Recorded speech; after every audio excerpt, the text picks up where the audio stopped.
So good evening, everybody. I'm Nancy. I am pleased to introduce Jennifer Anderson, who is a long-term SAR person, rescue person, and trainer. And we're having a little bit of technical difficulty, so we can't actually see her. Yeah, I am here though. But she is here. She's live, so I'm going to stop talking and turn it over to her because she's the one who's the expert, and I am just the host. All right. Well, thank you, Nancy. So I'm going to ask one question though. What was, if I could get a couple people's feedback in a couple words on what is the aspect of that abbreviation, search and rescue, SAR, that intrigues you or piqued your interest? What would be some of the drivers for your interest in SAR? And people can either just raise their hand or chime in. Is everyone else muted, Nancy, or no? They are, but everyone can unmute themselves by going to the lower left-hand corner Yep. and activating their mic, and let's hear what some folks have to say. Yeah, because it's always people are driven to or intrigued by or come up to me during searches and during different things that we're doing as a team, a SAR team, with different life stories that sort of give them that compulsion to find out more. So I always like to know what are the drivers behind people's interest. We have Deb Bain, who texted training process. Okay, sounds good. I can address that. Hi, this is Lynn Wilkes talking. I think what I would say is I really like letting my dogs do what they like to do in terms of searching with their noses, and it would like to have some sort of, other than just games, some kind of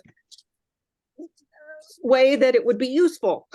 Yeah, okay. That's a very common and very humane driver for people that do get involved with SAR. Absolutely. Anyone else? A third one, and then I'll start answering and weaving my presentation around those interests. Another one out there? All right, well, I'll take off with those two comments. The first with a curiosity about the training process, and then the second is, and actually those two nest very nicely together and interweave nicely together. The second that you just mentioned was the desire to, perhaps I'll use the word, go to a higher level, higher good per se, and take those skills that you see your dog having that are so dynamic, their magic powers that far surpass ours, and can I use this to do good, to do more, right? So that was the driver, honestly, for me. I come into search and rescue from an interweaving a lot of different disciplines as an animal control officer in the Adirondacks for a number of years, and then coming back to my home in New York. I grew up in downstate New York, so way, way south of Ithaca, Nancy. Though my daughter did go up to Cornell. Yay. Go Yay. Go My dad did too. My dad went to Cornell on the alumni. I'm in the GI Bill after World War II. Yeah, so we're Cornellians in our hearts. And then I also, as I left the Adirondacks in college up at Potsdam and Clarkson, I got a job with the Orange County animal control officers with the police departments for Orange County and Sheriff Department. And we rescued people and we rescued dogs, because a lot of times when you're rescuing a dog, you actually are rescuing the person. And that intrigued me, is that human canine nexus in terms of, if I'm helping one, can I actually be helping the other? Hold that thought, because I'm going to pick that thread up in a couple of minutes. I then worked and got certified as a veterinary technician and a certified New York State animal rehabilitator.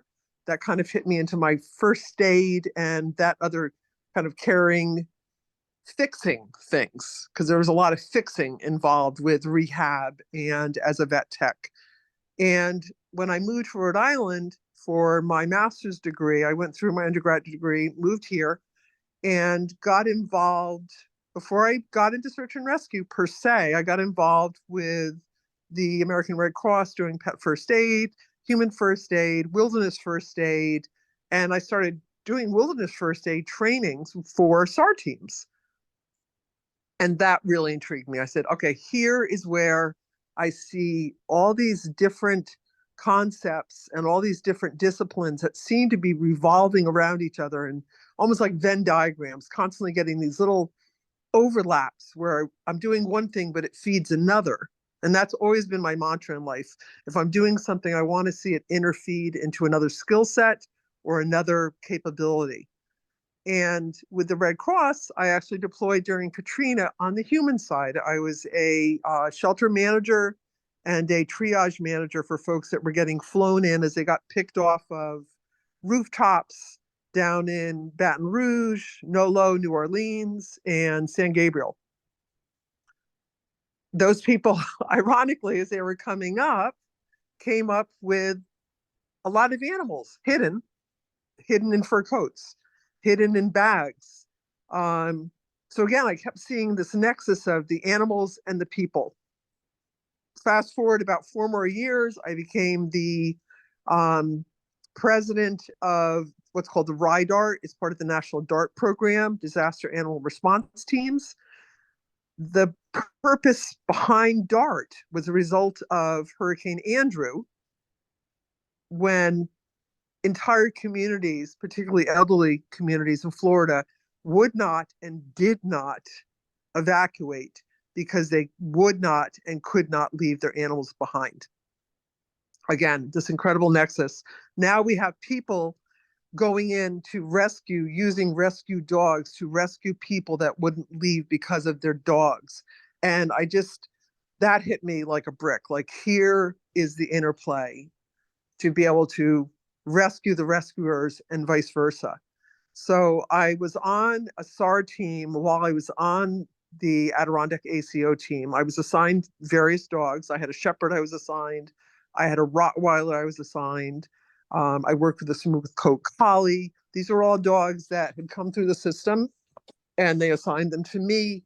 We were mainly using them for blood tracking, if folks are familiar with that, for injured deer. I'm going to turn the heater on behind me. I'm out in my training barn because my husband is, and I have internet out here. My husband is practicing guitar in the house. So it's a little conflict of noise. So again, kind of fast forward a little bit, I got on a team here in Rhode Island called Search Dogs Northeast, was recruited, went on with, at that time, I had flat coat retrievers. This was within a year of 9/11. I was still very active on the human side of care with the Red Cross, and I slowly started to percolate away from that and gravitate into the search and rescue. Because I said, here's where I can take the skills that I have, like I'm sure many of you have. If you were to list your true life resume, you probably couldn't list it on 18 sheets of paper, right? I'm sure as you're going, if you go through your head and perk in, like, what have I done? What are my skills? What are things that interplay into each other? Because search and rescue, people can go and they take search and rescue courses and they come out and they say, all right, I'm a search and rescue professional. And I would always argue, I don't know that you're ever fully a search and rescue professional if you're not constantly saying, what else can I do to refine my game, to make my dogs more capable, and to improve my skill sets? And that's constantly what I've been trying to do, and everyone on our team endeavors to do. So a lot of the skill sets, the training involved, back on the first question the individual had, a lot of those skill sets are things like human first aid and animal first aid, because you may need to care for yourself. You may need to care for the injured individual if you're the first on the scene. Say you're in a deep wilderness area in the Adirondacks, in the Berkshires. And you may also need to do a triage and figure out, even, do I have the skill set to administer care? And always trying to get that person to the highest level of medical care available. Real quick little story. My first deployment on my now passed away, my late first flat coat Toblerone, Toby. I got him cadaver certified. All of my dogs are cadaver, live find, and article certified. And I also put tracking on 3 out of the 4 of them. My breed is Nova Scotia duck tolling retrievers. On my first search with him with the sheriff's department in Massachusetts, he made a find, unfortunately, of a suicide victim, a deceased individual. And rather than go around on some scree and really loose rocks, he leapt over about a 15-foot ledge. That to him was the fastest way as he got into odor. For all the people that have done odor work with their dogs or any kind of scent work, you'll know what I mean when the dog hits compulsion on an odor and says, I got to get to it. Whether it's a rabbit, it's a grouse, it's the hamburger, it's your food on the counter, or it's birch, anise, clove, cypress, whatever your target odor is. You see that compulsion to odor, and that's exactly what happened to him. And he got injured. He blew a cruciate. I heard the yelp. The sheriff looked at me. He said, as soon as we realized he was right at the suicide victim, the sheriff looked at me and he said, I'm not going to be able to help you carry him out. I got to stay here. It's a crime scene. Because every single search is potentially a crime scene. Whether we're looking for a missing autistic child, a dementia patient, or someone that's just very, very sad, feels like they've given up on life and meets the profile of potential suicide, or is a happy hiker that now it's not such a happy hike, got lost. Everything is still a potential crime scene unless it's proven otherwise. So I ended up having to port my 75, 80-pound flat coat out on very cold weather. I ended up taking a shirt off, making a makeshift sling with it, and walking him out, balancing, trying to get the weight off that back leg, because I was a good 1.5 miles back in the woods. So the first aid part of it kicked in on the human side, on the animal side. So there's a lot of different elements in the training. There's, the crime scene and what's called crime scene stabilization, where you have to maintain it to make sure all the evidence can be preserved. There's the first aid side. There's the scent side. And then we get really involved in the incident command side on how to manage the search. On the second question about how to enrich and to use something like search and rescue to enrich in your dog. So search and rescue, I like to say, is the best job you'll likely never ever get paid for. And that probably sums it right up. Most of your search and rescue positions in the United States, unlike some other countries, are not paid positions. So you are OOP, you're out of pocket expenses. And most search and rescue teams are constantly doing various forms of fundraising and pulling it out of their own wallets to stay solvent. Our team, the one that I'm on now, is a team called SAR, Rhode Island Canine Search and Rescue, and we're the only deployment team in Rhode Island right now. So we work very closely and are certified through the Rhode Island State Police. We're not police. We have actually 2 of our members are police officers for municipalities, but we are not a police entity. And we're deployable, and this is a big part of search and rescue, is that nobody freelances. There's no self-deployments. We're deployable through agencies. So it could be a fire department, it could be a local police department, and most typically it's state police or emergency management agency, the EMA of Rhode Island. And Mass is very similar. Mass has MASART, so it's Massachusetts Search and Rescue Council, and there are a finite number of teams. I'm not sure how many are in Mass right now. It might be, I don't know if Jim Helms is on the call. And that's one thing I want to point out. So I'm not a loner here, a lone wolf, so to speak. There are other folks interestingly, in the judging positions in AKC, as well as other entities like NACSW, Gail McCarthy comes to mind. Gail was a teammate of mine. I'm sure a number of people know Gail. She teaches and I believe also is a judge NACSW, and she was a teammate of mine with her two Dobermans on Search Dogs Northeast. I actually just saw her at a trial I judged up in Harvard, Mass at the ARC. So that was lovely because I had not seen her in, gosh, 15 years. Oh. Yeah, yeah. And she's no longer doing SAR, but her right away, she's like, so what's going on in SAR? Because once it's in your blood, even if you're not doing it, it's yeah, it hooks you. It really hooks you.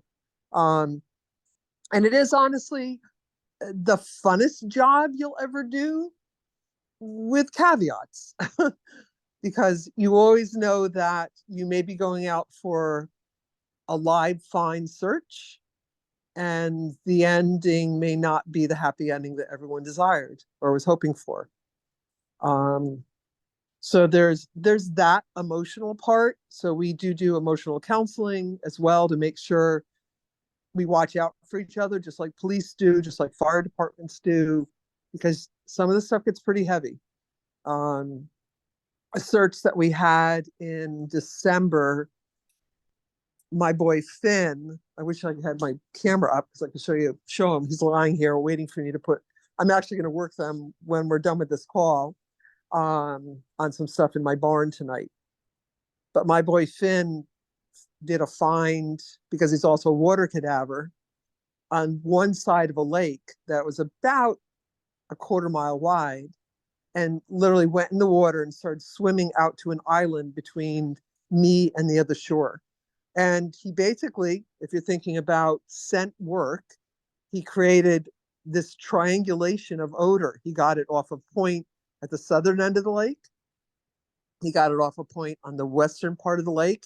And then he wanted to close that purse string of odor, and he started swimming out. Problem was December, we had ice on the lake.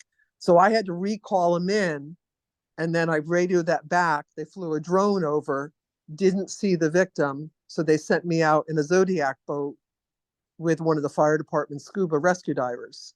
And as we were getting to the other shoreline, we also sent another dog around on the eastern side of the pond in another sector, another search area. And we came in at pretty much the same time. And sadly, it was a young gentleman who had was just very, very disconsolate and had given up. So the endings are not always happy. When they are happy, it's phenomenal, joy-filled. But that's a big part of it as well. And some people, that's too much. That feels too big. So. All right, Nancy, can I circle back and ask, based on what I've been chatting about, because I don't want to just ramble. I could talk for hours about this stuff. If there's some more questions, or has what I've been talking about picked up some more interest in different things or aspects about search and rescue? I'll open the floor to people. What you've been saying, at least to me, has been fascinating, Jen. Oh, good. Lovely. Good. Question, your dogs are both cadaver and live find. Do they get depressed on cadaver or not? I've heard some people say that when they're both, they're joyous on live finds and depressed on cadaver. I just don't know. That's a really good question. So I would not say they get depressed. And I'm probably very guilty of anthropomorphizing my animals' behaviors. Like, wow, he's feeling this, or, he's giving me shade eye. But no, a big part, and this will go back to the initial training question, I put huge reward value on the finds, whether it's a live find or what's called human remains detection, HRD cadaver find, or an article find, because articles are evidence and evidence can lead to a find, right? So it might be a type of candy that someone eats and we find the wrapper after wrapper after wrapper. Hey, that's a real strong probability that that person might be in that area. And I'll put just as much joy on my dog finding, a Mounds candy bar wrapper as they do on finding a concealed hide I made with wet bone or some teeth or some other. We use real cadaver material. That's probably the question in a lot of people's heads is, so what do you use for cadaver? We use cadaver. We get donations, and we are fortunate. You may think unfortunate, but we're fortunate in the United States. So we are allowed to use actual human remains that have been either donated or processed through a coroner's office and relinquished, or they have had a touchstone with actual cadaver. It might be embalmment rags, pre-embalmment. It might be rags that have body fluid on them to be, not to be too macabre. But anything's fair game. But the biggest thing is making sure that we maintain what's called chain of custody. Anytime my dogs are working on cadaver, I put the same amount of body pressure on it as I do as if that real person was standing in front of me and saying, hey, that's me. Because for the grace of God, that's really what I'm doing. If I'm working on someone's fingernails, that was a real person. That was a find one of my dogs made from a very, very old suicide. He found the old fingernails. He wasn't depressed. I don't know that I would say depressed. He knew it was human. And I would say, again, I'm anthropomorphizing here, that it couldn't give him feedback. A live find, unless they're unconscious or they're hypothermic, which has happened, usually can give some kind of feedback. And sometimes that feedback isn't, if it's a child on spectrum or an individual on spectrum, sometimes that feedback is scary to the dog. An Alzheimer's patient can get very distraught sometimes with a dog coming in. And so sometimes that person is, kicking and screaming and acting out of fear. That actually kind of throws my dogs more for like, hey, but what my training with them has been is if you're feeling too much pressure, turn back to me. Because remember, we're a team, and they will turn back to me and literally they'll look at me and say, Houston, you have a problem. and I step in, and that I'll step in my human role and say, all right, you did your job. Now it's my turn to put the gloves on, and I take over from here. And I'll put them in a stand down, a place, basically a place. I'm big on pointing to any point on the ground with using that place command and saying, this, wait. And they're like, okay, right on this acorn? Yes, right on that acorn. I don't need you to do anything else. You've done a great job. With cadaver finds, unfortunately, I can't make a big party there in the woods. There's typically cameras around a lot of times. Most of these finds, when they hear that a bunch of dogs, what's that? I think that was just a fluke. Oh, okay. Most of the time it's fairly visible when they see our trailer, because we have a trailer that's the deployment trailer for the state. When they see our trailer pull up and we get out with our, high vis jackets on and dogs on leash, it's eye candy. And you get a lot of people like, oh, I used to have a dog, and it spins up, and reasonable.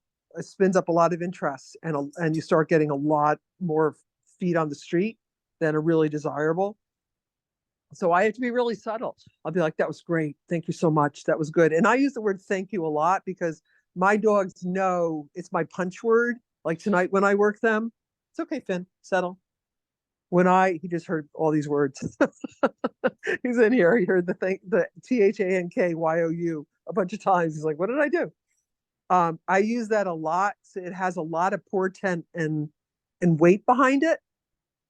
So they know there's a big party coming, and it might have a little digital delay, but man, is it going to be good.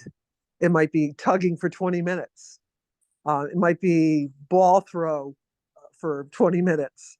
It might be their favorite treat. Might have, freeze-dried liver or whatever it is they really like. But I make sure that my paycheck to them is commiserate with the effort. So again, I don't think they're depressed, but they definitely understand. Number one, the smell of death is a real, very poignant smell.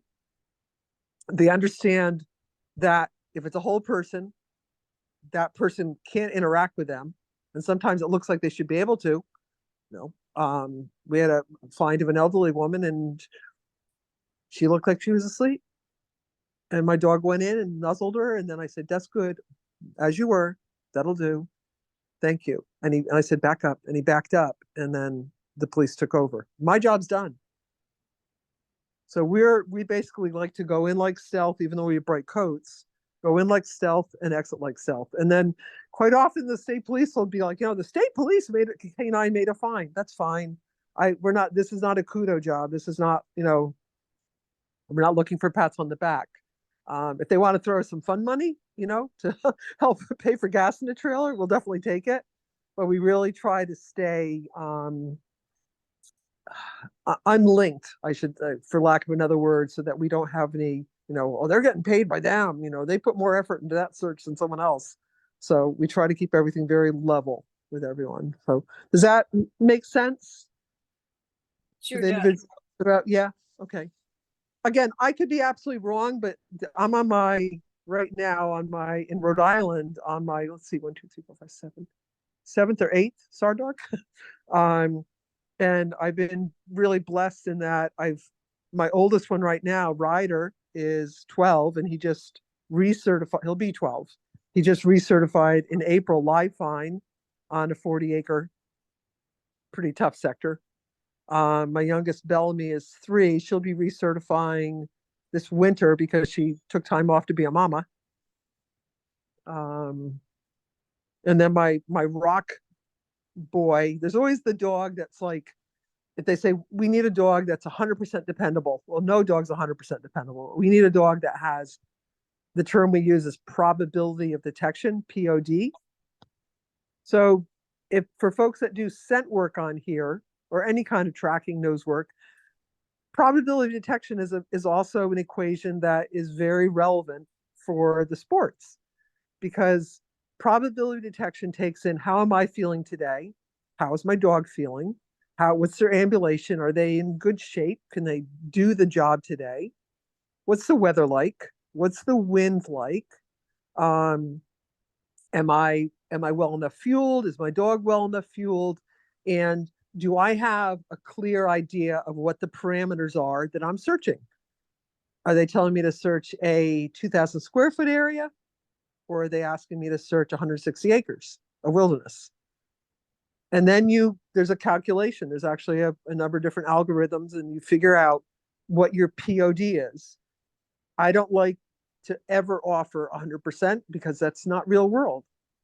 I think the closest I've ever gotten in a really kind of perfect world search was just shy of 90, where I felt, you know what, all the stars are aligning. And one of the big things that our team does pride ourselves on, again, try not to do the pats on the back, is we've never left anyone behind. So when we clear an area, the term we use, when we say, hey, we searched that 40 acres with this dog, we're feeling like we had an 82% probability of detection today. We found nothing. We found no evidence. We found nothing. They're not going to go back and search that area. That's off. That's been checked off.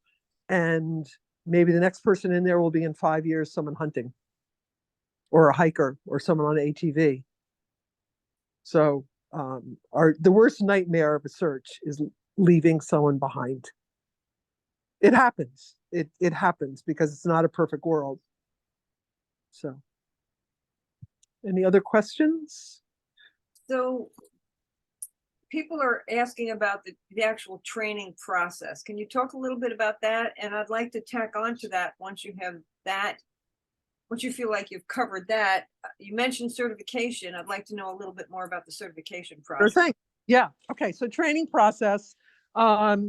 I like to start, and most SAR people, let's pick, what do I want to pick? I'll pick live find. So starting a live find dog, I'll use Bellamy, my most recent dog that I'm working in SAR, as my example. She's 3.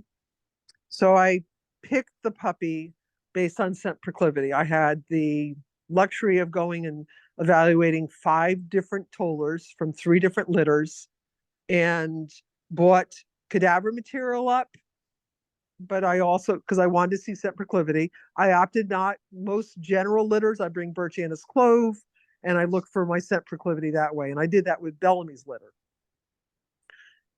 She, out of all the dogs, went over at the age of 9 weeks, took the little PVC disc I had that had a cadaverine material in it, took possession of it, physical possession, pulled it under a bed, then came out from the bed and literally pushed it right in my reach and looked at me as if, let's do something with this human.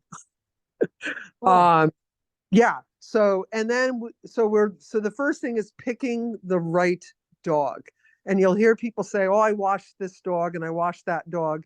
And there are dogs that are selected for SAR that in the end you get, 10 weeks into it, 20 weeks into it. And then you realize as the dog's maturing, there's going to be extraordinary effort to get over some aspect. Because what we need for SAR dogs are obviously a good sniffer. They have to have good scent acumen, which means you're looking for not any specific breeds, but the general breeds are your working hunting breeds, sporting breeds, and then you also need a dog that has good, robust environmentals. The world is not a scary place to these dogs.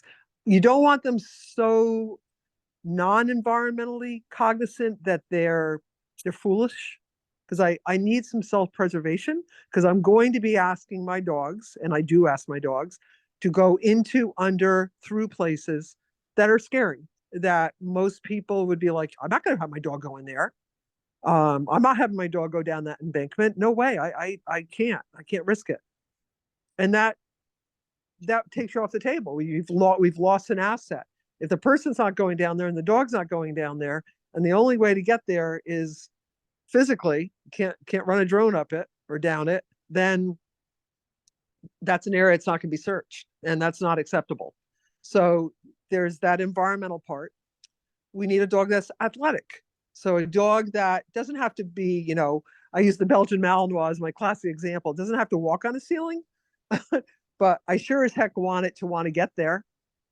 I want it to look up and say, can I, could I, would I? And so I want them to reach in, just like with our scent work. I want that dog to be, I need to get to source, but just like in scent work type sports as well, I want them to be reasonable, where if they can't do it, they're going to give me the best information they can. What we would call in scent work an inaccessible hide, right? Or in tracking, I can't get into that briar patch to find that person. But circling it, saying, human, now you've got to take over and do your job, get your machete out or get a ladder or, whatever it takes. So there's that environmental as well as that reasonableness to at some point say, I'm giving you the single best answer that I can.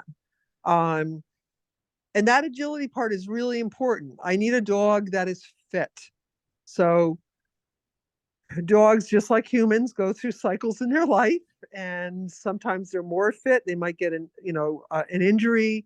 My dog Bellamy had a litter, so she had a litter back in April. I bought her, got some other certifications on her that were a little less heavy pressure after she weaned the puppies, and she'll be recertifying this winter on a number of different disciplines, because I really wanted to get her back in really fighting form. I set a pretty high bar on my dogs, and constantly trying to keep them fit. I have fit equipment out in my training barn all the time, and they all get at minimum, like say 10 minutes a day on different things. And if I see something looking wonky, I work on it. So that fitness part is super, super important. And I would argue that that's super important for anything you're doing with your dogs, whether it's agility or lure coursing, whatever your sports are, dock diving, certainly. The fitness component cannot be underestimated on how important it is for your dog to be able to do their best and enjoy it, because dogs will push through. I mean, I lost my second flat coat to hemangiosarcoma 17th of December, 6 years ago. Still kills me. After he searched for 5 days straight in swamps in the Arcadia, down here in Rhode Island, we have an Arcadia management area, for a woman named Jerry that went missing with her 2 dogs. And I started noticing him off on, she was found deep, deep in a swamp. I'd gotten hypothermic, and when you're hypothermic, you don't think rationally. She had actually shed her jacket, shed her boots. You start getting heat flushes, and she had succumbed to the elements. Her dogs were found alive, all wrapped up in trees, and they survived. But it was 5 days later, 6 days later, he started really seeing off to me. And I did a full-on vet check with him afterwards. We always vet check our dogs, go over them, make sure they haven't gotten hurt at all, or they don't have briars on them, or they've picked up something in the woods. Gave him his bath. And you just know when your dog's off, like, and hopefully you have a good vet that trusts you and says, okay, I believe you, because you're not crying wolf. You're telling me what you're seeing, something that's out of norm, even if the vitals don't seem that off. And sure enough, he had cancer. He had it while he was searching, right? For 5 straight days. We were pulling out of the woods at 8 o'clock at night. I was soaked 2 nights. I was almost hypothermic. And he never said no the next morning when we had to go out. He never said, no, I want a day off. In fact, he was like racing to the crate in the car, just like, yeah, let's do it. Let's do this. And I was able to, and he really recovered well. He had very good recovery rate. So that's a big part of it as well, being really attuned to your dog. So that's setting the stage for the right dog.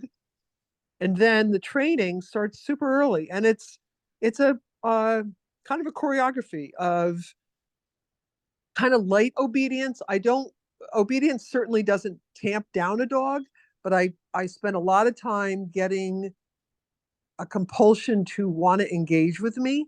That's my biggest thing. Like, you and I, let's talk, and then engage and then disengage, so that my dog has a clear understanding of when I need them to go off on their own and not keep looking back at me. I need them to be independent thinkers, but engaged teammates. And that's where a lot of the dogs that do get washed, that's that wash point, because the dogs are like, no, I'd like you to come closer. I'd like you to be behind me more. Or they'll keep coming back and checking too much. And initially, a lot of handlers are like, oh, wow, I love it that he keeps checking. And I'm like, yeah, it feels really good as a handler. It feels really reassuring as a handler. Like, oh my God, my dog loves me.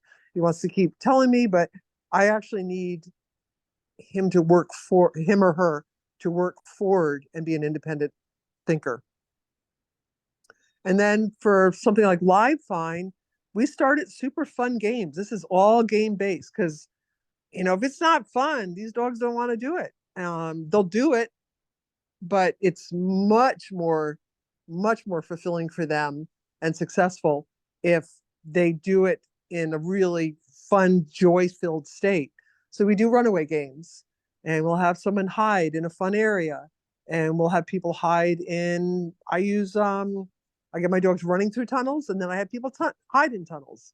So like, oh, we know a tunnel. Oh, I love tunnels. And then that person's in the tunnel.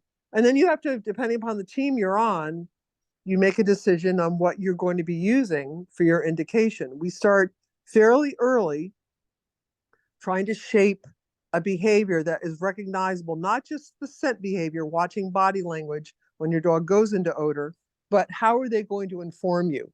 Because in something like a wilderness, or even a cadaver problem where my dog might go out of sight of me, I need that remote information. I don't always have the luxury of seeing them. I see all the odor behavior. I know my dog's an odor. I can turn to the state trooper and say, My dog's working odor. Okay. We're all running up the stairs, you know, multi-floor building. And all of a sudden upstairs, I hear my dog, boom, boom, boom, barking, barking, barking, barking, barking. And I'll say, my dog's at odor. Okay. And then depending upon what the status is of the search, the cop may go ahead of me. You know, if this is a person who is a potential suicide, they may be armed and they may not want to have their mission stopped. It happens. Again, it might be a person with mental health issues. And I'll be up there, believe me, parallel. If that's part of the profile of the individual, I don't want my dog harmed. And that's, you know, believe me, I'm always an advocate for my dog, but we do ask them to do sometimes pretty extraordinary things. So we just keep working that up, longer problems. If something gets kind of wonky, we take steps back, fix it at the point where we had really good strength. For example, in a cadaver problem, I'll do lineups just like you might do with imprinting for nose work. I do lineups. We don't start with food because the last thing I want my dog to do is look for food. Think about Hurricane Katrina with all those rotting refrigerators of meat and food. If my dog started saying food's fair game, no matter what its status, I'm going to have a big problem on my hand. And we did actually in Katrina, there was one dog that was deployed that must have learned about 15 times on rotten food and rotten animals that had died. So we proof, I'm sure everyone's familiar with that term proofing. We proof off of things that would be big distractors. You know, I know it's going to sound again macabre, but I've gone to trainings before and I literally had a master trainer out in Indiana say, I need roadkill. It's like, okay.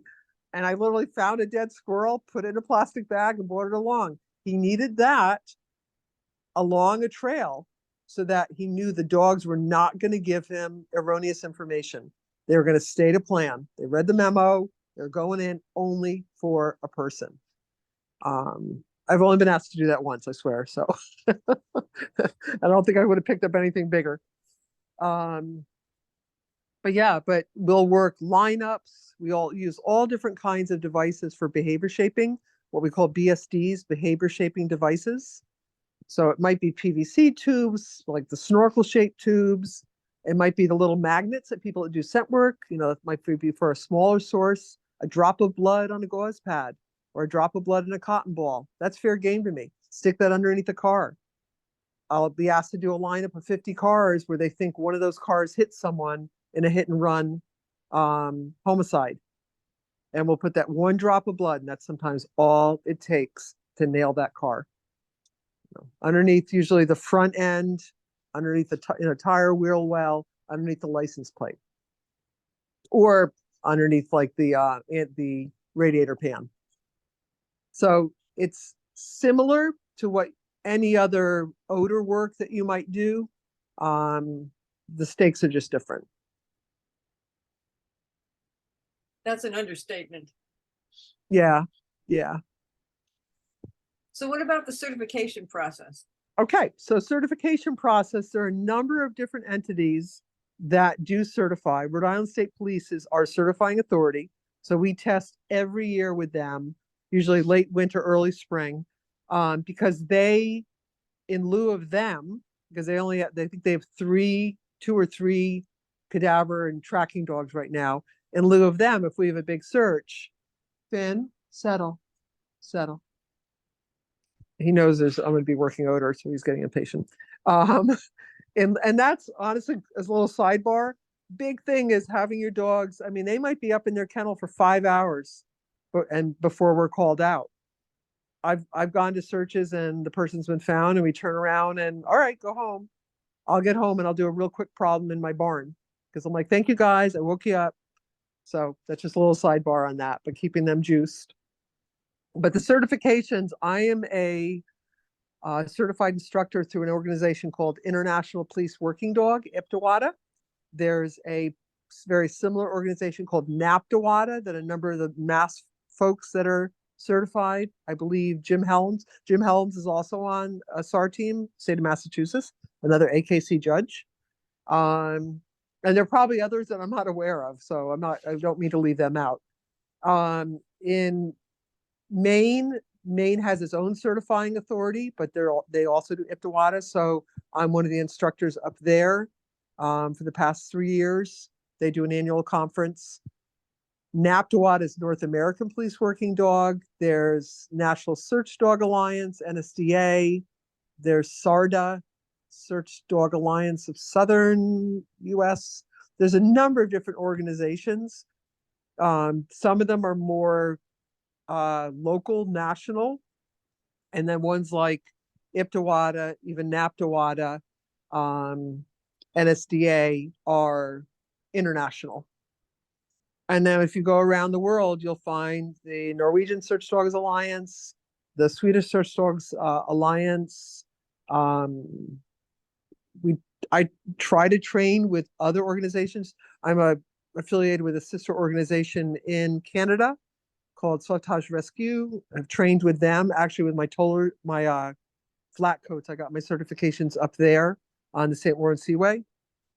And so, you find, quite often the organization you join, if you're joining one that's already pre-existing and entrenched, will have a number of what they deem to be the most acceptable certifications. But on the level, honestly, when you look at what the criteria is for the certifications, it's just like scent work. They're not that different. I might do a 40-acre and 180-acre in one organization to find up to 1 to 2 people for wilderness in a 2-hour period. Another one might have 60 acres and 120 acres to find one person and some articles in a 2-hour period. The cadaver is the most similar, a lot of the certifications, vehicles, water, the square footage, it might be 40, 60, 120. Night certifications. There's NASAR, and neglected to mention them. I have a certifications through them for tracking and for wilderness. National Search Dogs Alliance, and NASAR, very, very similar. They do water cadaver, crime scene, which includes burn scenes. So like a burned down building, maybe arson. So again, you may be going into what is perceived as being a pretty heavy duty crime scene. And they're asking you, so we have to take crime scene courses. And the law enforcement will be like, hey, radar up for if you see anything that looks like an accelerant can. Radar up if you see any WD-40 cans. This guy we think has a track record, and that's what he uses. So the certifications are varied, but most of them have effective lifespan of 2 years. During COVID, there was a grace period given. That's run out now, but dogs were able to get carried through for another year. And that actually is so we on our team did internals because 3 years is a long time between certifications. Even 2 years is a long time in terms of saying, is that dog still up to caliber? I always ask the question, if you have sons, daughters, spouses, friends, would I want that dog to be looking for my grandmother tonight because she's out and it's 12 degrees out and snowing? Is that a dog I want out there? And if my answer is no, then I don't feel that dog should be out searching. And it's always the question I ask myself. I've deployed Ryder over Finn before when Finn just seemed off to me. And sure enough, about a week later, he seemed like he had kennel cough, and he was just feeling punk. And I was like, I'm not pushing him out in the woods where he's going to be doing really high respiration rates. And even though he wasn't coughing at the time, he just didn't seem himself. I didn't feel like I was going to get all the dog I needed. So you mentioned certification. There's live find, there's cadaver find. Yep. So there's live find, there's cadaver, and then in the cadaver realm, there's something called crime scene or multi-source cadaver, and that usually includes a multi-day, multi-venue test involving vehicles, a burn building or burn site or arson site, a land area, 2 to 5 acres, depending upon the certification authority, and a multi-room building or buildings, no less than 3 rooms or no less than 3 buildings. I've done trailers down in Tennessee where we didn't have multi-rooms. I've done 4-story fire towers where we needed multi-rooms. So there's a lot of ways to address that. So that's that would be like a crime scene or a multi-source. There's water cadaver. Finn just got recertified in that up in Maine. And that is, depending upon the agency doing the certification, it's anywhere as small as a half acre to a couple acres on a water body, as well as shoreline, because a lot of this, like that example of the search we did in December, Finn, I read him off shoreline. I was like, all right, we know what's happening here. We've got to get this triangle figured out of odor. There's article, which I love article. And for anyone in scent work or nose work, if you've ever done HD, handler discrimination, article's right up your alley. I tell people that I train my public classes, you know, a lot of people are like, oh, I hate handler discrimination. I'm like, come on, this is the opening aria for article, for tracking, for competition obedience with the dumbbells. It's the dog finding something with human scent and isolating it. In tracking, it's playing match games. Oh, I smell this odor here of this wallet. Let me find the track that matches that odor and let me find it to its conclusion, the person. And let me see if I find anything along the way that has that same matching odor. That's article find. Then there's general article find, which is also equally important because they may not know what the evidence is until they start finding things out in the woods. We had a search, sadly, it was a suicide, but for an individual who left a note for his estranged wife, and we were able to get a credit card receipt that he had left at home, that he'd bought 2 12-packs of a particular kind of beer. As we got out in the woods, this information came to us while we were searching. As we got out in the woods, I'm working Finn along this body of water in Rhode Island, and he kept diving into the brush. And the state trooper who really knows him, he's like, what is he going for? That looks really, really compelling. And I said, beer can. Told him the kind. He goes, old? I said, nope, it's not even skunky. You know, I went down, had gloves on, smelled it. Nope, smells like someone just drank this. So it didn't have that skunky odor. About 20 minutes later, another one. Finn dives under the bushes. I was like, I get on my hands and knees, another beer can, same kind of beer. So we started taking pictures. He was on the other side of the swamp from where all those beer cans. So he had walked that whole trail getting liquid courage, basically, to do what he planned to do. We didn't know that until we called them in. They're like, oh, hey, FYI, we got some more intelligence, more info. And yeah, his wife found this receipt from the package store. So, kind of lost my train of thought on that. As I go down my rabbit holes, this brings back a lot of memories, I got to tell you. Yeah, of course it does. We were Yeah. talking about what you need to certify in the certification process. Yeah, so the certification process for article is a 1 or 2 acre field with a finite number of articles that are purposely placed, and your dog has to find them, and you call them. So you'll go, purse, yes, or you may not even be told till the end if you were correct. So that would be a single blind. The person testing you, it might be a blind or a double blind, or even the person testing you doesn't know you're right until you come back and they compare it to a matrices and they say, yep, you found 10 out of the 12, that's a passing score. Or some of them have very, very tight constraints, and they say, no, you need 12 out of 12 with only 1 false allowed. So that would be like article. For a cadaver search, for land cadaver, it would be the dog finding either superficial and or buried up to 20 inches and or elevated, and it's an infinite height. So kind of like detective or elite in the scent world. So it could be as high as somebody can get it up there.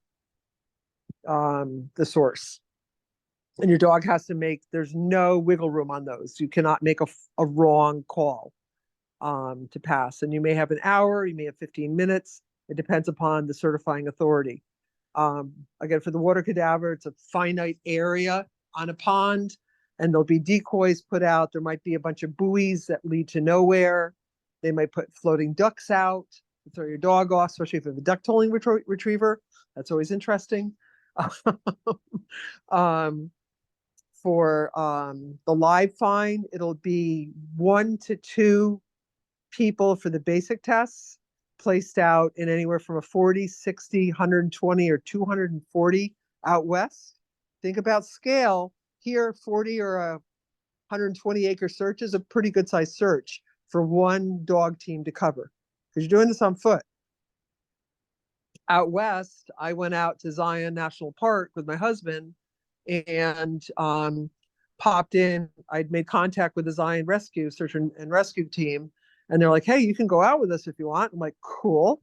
I went out and I was assigned they called it a silverback, a large silver pewter colored standard poodle.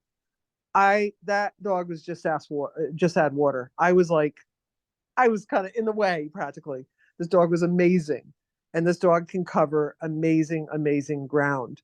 And the dog is conditioned to altitude. So again, there's your conditioning, as well as when this dog drinks, it drinks. It knows how to search and how to keep itself preserved. Let me think of another one. Tracking. So tracking, much like AKC or other certifying authorities, there's different aging. So you might have a track. I've laid a lot of track and certified my guys on track. You might have a 1 mile track. You might have a 2 mile track.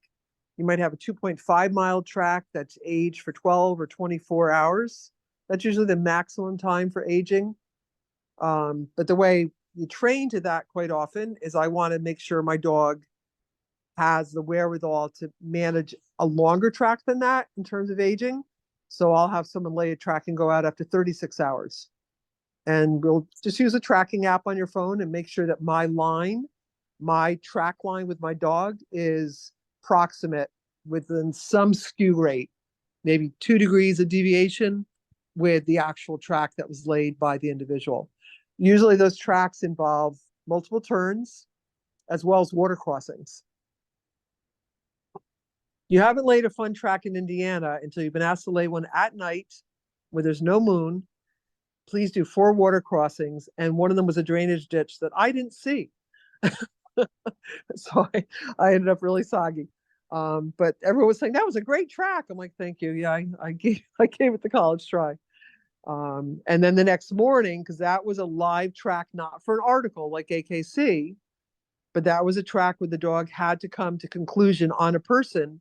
The next morning, I was driven out by one of the other trainers and reinserted on the other end, the close end, the finish end of the track. And I just walked in off the road to that track and set myself up. It was pouring rain. So does anyone else have any questions or comments? I have one question. So if you don't at this point in time have the right dog or the right matchup to do something like this, but you wanted to get involved and volunteer, whether it's like as a possible victim or a track layer or something like that, are there opportunities for that? There typically are. What state are you in? Are you in Mass? New Hampshire. New Hampshire. Oh, okay. So there are teams in New Hampshire, some great teams in New Hampshire. And, reaching out, going online, even typing in, if you're on Facebook, typing in SAR, New Hampshire, reaching out to the Fish and Game group as well and saying, hey, what teams are around? I'm looking to volunteer. What they're going to look for volunteers are people that are willing to be out in the woods. Quite often what we have two different classifications for people that are volunteering to be, say, a subject. And believe me, a subject is worth their weight in gold, because we don't search without that practice on live humans out there. I have a dear friend who's on our team. As what you become is quite often on a lot of teams, you can go on board as an ancillary or a supporting member, and use like some of the skills I was talking about in the beginning, like somebody that might have really good radio communication skills, worth its weight in gold.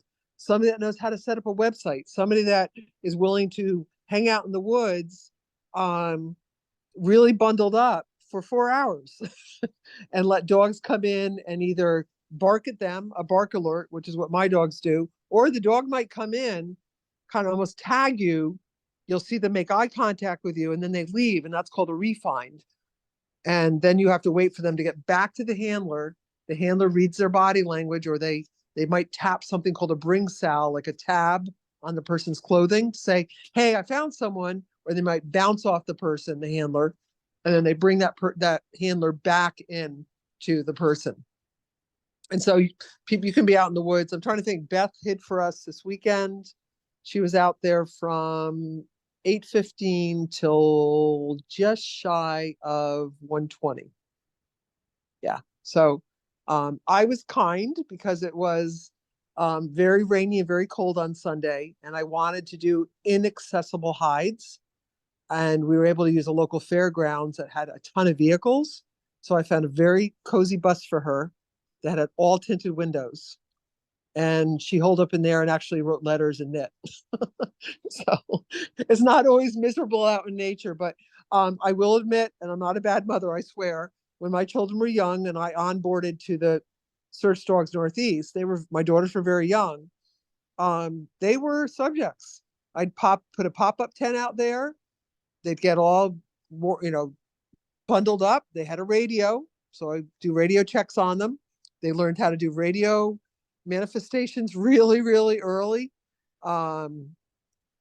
We didn't have cell phone. I didn't have a cell phone then, predated that. So they would just bring things to read and color and snacks and hide. And having children to hide is a hard thing to find, but it's one of our more frequent searches is missing children that wander off. But you don't get a lot of parents nowadays. They're like, sure, put my kids in the woods, no problem. I don't know why. Yeah, I know that's very popular. Yeah. So so for live find, I'm trying to think if I'm missing any. Those are your principal searches. Oh, and then there's all the spins. So avalanche. I had my two flat coat retrievers were both avalanche certified. I went up to Mount Tremblant up in Canada with that group, Sauvetage Rescue, and they certified on avalanche. Not terribly relevant for me here in Rhode Island, except people go out and do get lost in the snow. We had 2 years ago, not last year, 2 years ago, when we had some pretty crazy snowstorms, two folks that were homeless get rolled up with snowplows, sadly. And we're in some pretty heavy snowpack. Deceased. They were, but I won't, we have a ski area that's, I think, 900 feet high here in Rhode Island. So I'm not going to see that kind of snow. But ice rescue, so taking that water cadaver and then changing the media rather of water to ice. So then you're doing like perk holes, almost like ice fishing holes all across the ice to try to get release points for the odor. And that's a whole nother, is the ice safe? You're out, hopefully with people that are doing drilling and checking as you're moving about on the ice that you're working safe. And dogs are extraordinary skill at finding through water, even through ice sheet. The main team has dealt with that many, many times. And then, like a live find search can be a rescue. The dog may get odor from the top of a ledge, like my boy Toby did. But it's a 200 or 400-foot ledge. No, if that dog goes off that, he's done. So in those situations, if I know the risk of the area, I might be working my dog on a 20-foot long line so that I have a safety, a safety point. But if I'm suddenly seeing my dog pushing up into odor and just shy, give me a final indication, I'll radio down and they'll perhaps try to get a drone. Can they fly along the cliff edge and see if and that happens on the Appalachian Trail. That happens not frequently, but it has happened several times down in the Smoky Mountains. That's not an atypical find at all. It happens quite frequently. And then that's the whole rescue part of it. Do I get involved in the rescue part, or is my job done as a dog handler? So was volunteer firefighter. So I've done rope rescue work, line work. I would not be a person that I would put on the line, but I can do enough I've had to pull my dog out of a dry well one time that he fell into. So I always carry some prusik knots and some good new locking carabiners that I can use in case I have to do something really quick and makeshift. Mainly just for safety. Again, it's always going to be for safety for me, safety for the person I'm looking for, and safety for my dog. And those are the main categories of SAR. There are teams like the FEMA, the Federal Emergency Management Agency teams, that are very secular. So they do what are only called single purpose dogs. The dogs are only certified on cadaver or only certified on live find. That's just a decision they made. I was on, and I still am on the urban search and rescue team for the state, but we don't have the urban part of it anymore. So it's the wilderness rescue and cadaver rescue. But in the USAR team, we made a decision early on. We don't have the luxury of, these are our dogs. We pay out of pocket for them, right? Or we get a really good rescue dog. And that's not a implausible way of getting dogs as well. There's a great organization out in California that handpicks dogs out of shelters that show a lot of, they do a really good job. A lot of labs, some Goldens, Malinois, Mallee Dutchy mixes, some Shepherds, not a lot, just because of what's out there right now in terms of going into the shelters. But yeah, they've done a wonderful job doing that Rescue Dog Alliance for SAR.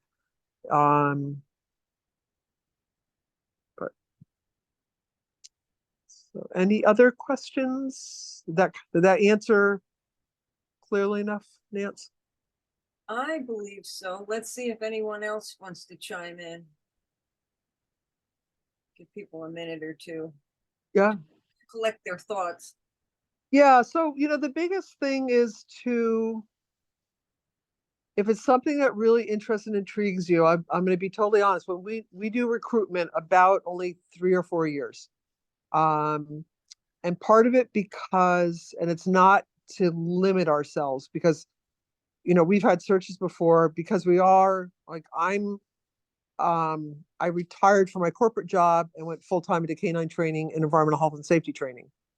I'm as busy now as I was when I was doing corporate, maybe busier, quite honestly. And so I've had searches where I'm right in the middle of training 25 people at a seminar, and I'm in Maryland. And no, I'm not going to make it up to Rhode Island for that deployment call out. When we get our call out at 2 a.m. or 4 p.m.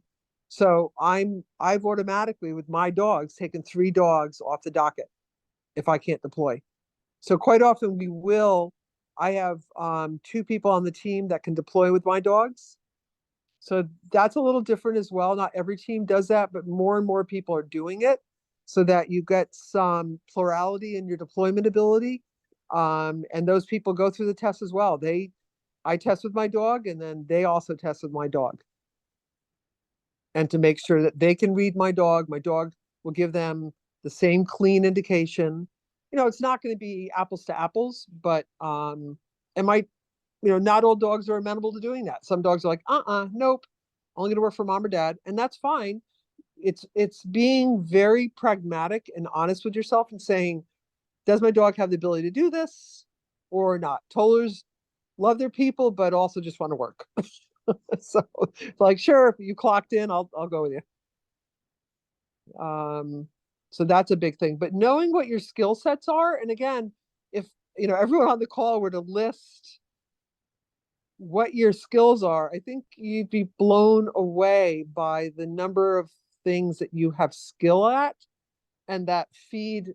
Again, I'm a big biofeed person, so I like to say this thing feeds into that thing. That's going to make that, both of those aspects of what I can do, what I can offer, that much more powerful, that much more, for lack of a word, valuable. That I know when I'm doing it, I'm actually offering the best I can do. And I'm sure everyone on the call here has things like, oh, I was talking to a woman the other day and she goes, oh yeah, I was an RN, I was a triage RN, blah, blah, blah. Then she's like, I don't have a lot of medical. I looked at her, I went, what? She goes, yeah, but that was like 10 years ago. I'm like, so what? I said, right now in the dark, could you dress a bandage? I said, I'll bet you could even find a vein right now in the dark. She goes, oh yeah, I've done that before. And we lost power at a hospital one time. I'm like, that's a skill set that 90% of the population doesn't have. Celebrate it, man. So I guess that would probably be the big thing, is first be reflective and look and say, what I have for skill sets, look around and see if it is something that intrigues you. There's an infinite number of websites. If you go on NASAR, NASAR, there's so many things you can do as a civilian on there.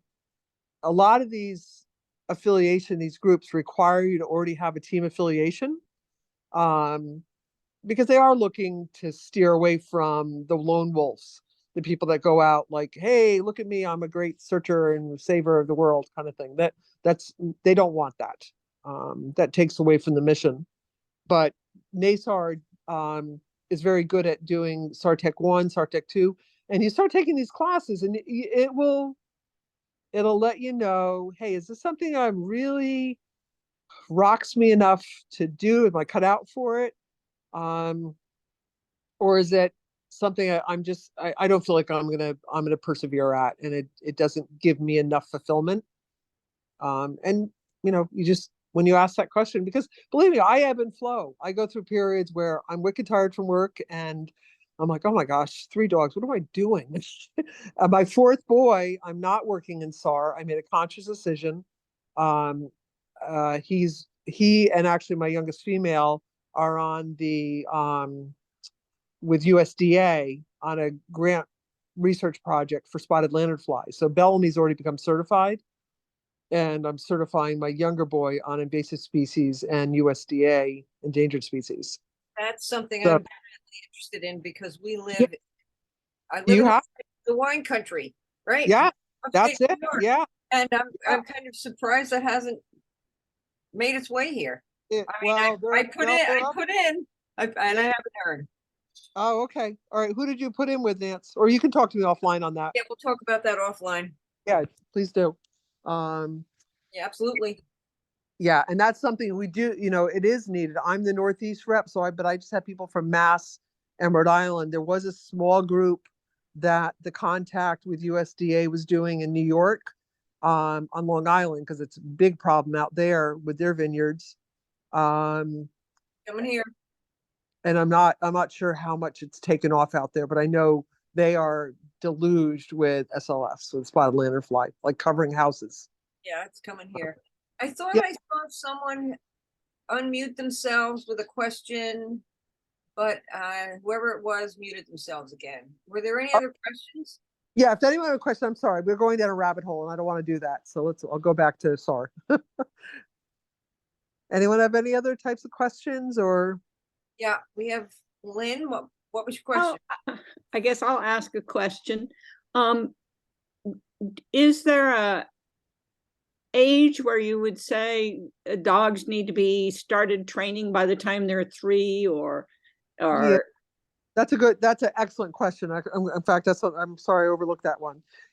Yes. So the learning curve, dogs typically from a certification standpoint, most of the agencies, and again, there's a lot, but most of the agencies will not certify a dog before 18 months of age.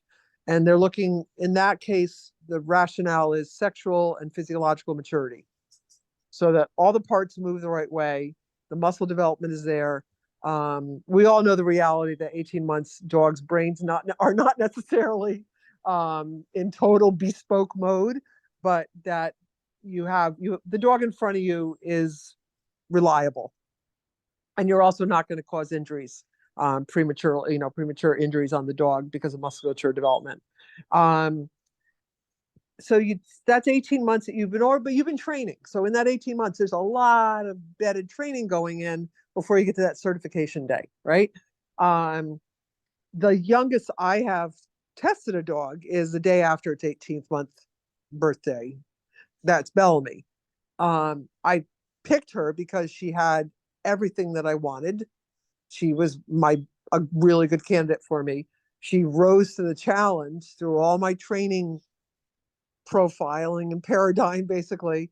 And when she did her we do test certs in our team to make sure when we get state police time that we're not going to fall flat on our face. And she rocked it. She did really well.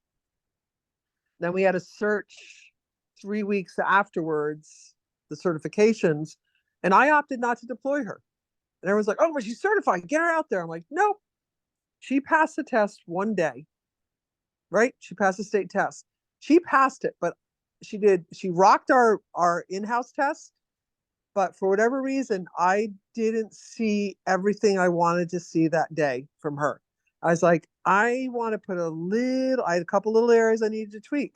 I'm like, no, I would only put like a 70% probability of detection on her. And I've got 2 other dogs that are better. Oh, you need to get, and I was like, no. And I know they weren't being annoying me with it, but they're like, come on. I'm like, no, I'm really serious. They're like, okay. And I'm glad I did that. Because like 4 weeks later, I worked with her, and 4 weeks later we had another search, and she was the dog I worked, and she did beautifully. It was a negative area, but she covered it gorgeous. I was able to say this area is clear, and I would not have been able to do that before. So that part of it was maturity, part of it was me being confident in what I saw in her, and her being confident that I honestly, anthropomorphizing here, her being confident I believed her. Like, I'm giving you information. You know what, honey? I don't quite believe you right now. And that would have dropped her confidence down, right? Didn't want an inconfident dog. So that training right away, you've already packed away almost 2 years of your dog's life. And then you're training and searching and training and searching. And some teams only deploy 4 times a year, 3 times a year. Some get deployed. We have years where we've had 24 searches. We've had, a couple a month, and then we've had what we call a dry spell. We've had maybe 7 searches the whole year, multi-day searches. So then, you're clocking your years forward, and you're certifying every 2 years or every other year. And suddenly you have an 8 or 9-year-old dog. And it's unusual, like Ryder being 12, this will be the last year I certify him, because I'm seeing the delta. I see the shift in behavior that I would never put him above an 80% POD in wilderness. He's spot on in cadaver and water cadaver. That's not an issue for me. But I would not risk him running ahead of me out a mile in front of me and being 100% certain that what I'm getting is everything I need to see and need to hear. So yeah, they're usually 2, 3 is an outlier. We've had dogs come on the team at 2.5 and 3, but it's just, think about all the training that has to be done. And the other part of that is, if you're bringing this dog in, let's say it is a rescue at 2 or 3, what habits are already entrenched in that dog that are counterproductive to SAR? And usually it's an environmental aspect. We can work with dogs on that, but at some point it's just a Herculean battle. And it's like, is my dog going to not go in that building? Because it's like, I just don't want to go in the dark anymore. That's not good. That would, especially if I'm like the only dog out there and they're relying upon me. So answer your question, it's usually about 2.5, 3 would be an outlier. And then working life depends upon the breed, depends upon how fit you keep your animal, how mentally fit they are. I will tell you with Ryder, honestly, my biggest decision was he's certified. He passed beautifully. The state trooper, this fellow, Officer Dean, loved him. Oh my God, he worked so great. Wow, wow, wow. And I didn't say anything, but I said to my team captain, to Jim, I said, I won't be recertifying him next year, state. He goes, really? I'm like, really? Because he did one thing that I can't have him do. He had a bunch of really bad greenbrier. Anyone ever deal with greenbriers that are like 20 feet high, crawling up in the trees?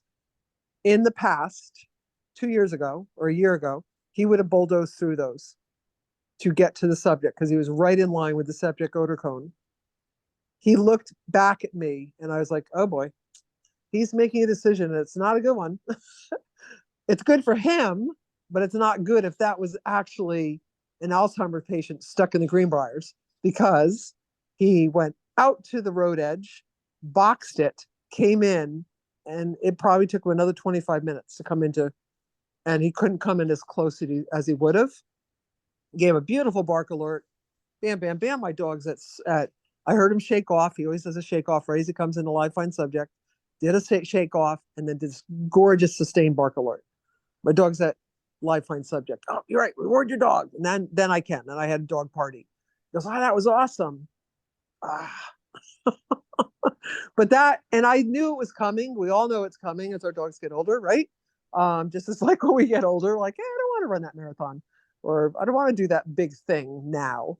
But I have to swallow hard and say, all right, you've got everything else going on, buddy, but I can't have you preserving yourself that much. I needed more. Does that make sense? Yeah, makes total sense. Does anyone else have questions? Ray, I see that you're unmuted. What range are the dogs working away from you? What range are they working away? It really Yeah. Okay, that's a really good question. So it really depends. If I'm close to road line or some other type of hazard, I frequently work my dogs on line a lot, so that line is light and pretty much body invisible to them. So I will put a 20-foot or a 30-foot long line on them. If they're working a wilderness area, where I know I have good bounds, my dog did a find literally a mile away. And at that time, that was my older dog, Toblerone. He literally went over a river to get to the subject. At that time, the team I was on did not want bark alert. There was a feeling in the SAR community that bark alert scared the subject. So for wilderness, so they required refines. He had a beautiful refine, but here's the problem. He was a mile from me. It took him about 8 minutes to come back to me. And then what did he have to do to get back to that subject? He had to refine the cone, the odor cone, and recross the river and go in again to the subject. So that day I said, I'm switching. You guys may not like this, but I'm going to a bark alert. This is crazy. But we're usually working in sight distance of our dogs, or at least hearing distance. Not everyone does, but I put bear bells on my dogs. So I will, when they're in movement, I will hear the bells. And even without the bells, Now you're listening for them crashing around in the woods. When they go silent, I know they're scoping out odor. As soon as I hear a shake off with the bells, if it's live fine, I know my dogs are usually within 8 to 10 feet of the source of the individual. And that's like cookbook for them, all of them. It's a cortisol dump. Oh, found it. Okay. On to the next mode, on to the next thing. So it really varies. Some dogs work much closer. It really depends upon the environmentals play a lot into it. And I hate the word drive used so, generically, but the hunt drive of the dog, that possession of odor, the desire to get to source, the stronger that is, the more I'll find the dogs will work away from me, independent of me, and inform me when they've made a decision. Thank you. So Toller's Rock. Toller's Rock, by the way. Pardon me? Toller's Rock. not that he's Oh, biased, it was- not that he's biased or anything. No, Who is that talking? Who is that? Ray Ray. Corey, he has tollers. Listen, Oh, we've had you online almost an hour and a half. yeah, yep. Try and limit these to about an hour and a half. Does anybody have another quick question that they want answered before we thank Jennifer profoundly for her time and her expertise? Well, thank you guys. You brought me down memory lane on a lot of stuff. All good memories with my old past, late dogs. It's good stuff. One thing I will say is that the mentoring of the dogs is pretty huge. So I'll have my dogs, I'll do parallel searches quite frequently when I'm practicing, so that my younger dogs, if I like a style in one dog, my younger dogs will learn that style, like go up high on rocks, get the upper edge of the odor, go down low into that hole, get the lower end, get the deposition of that odor. And I've had people say to me, "Oh, your dogs they all craft the odor kind of similarly," and that's mainly through the dogs mentoring each other, letting them see what worked. Hey, that worked for you? Yeah, it did. Okay. So, well, thank you guys so much. I really Thank you appreciate very I much. appreciate We the appreciate your ability. time and your expertise. All right, thank you. Have a great night, everyone. Yep. Happy holidays, everyone. Back Thank at you. Good night. Good night. Bye for now. Bye-bye.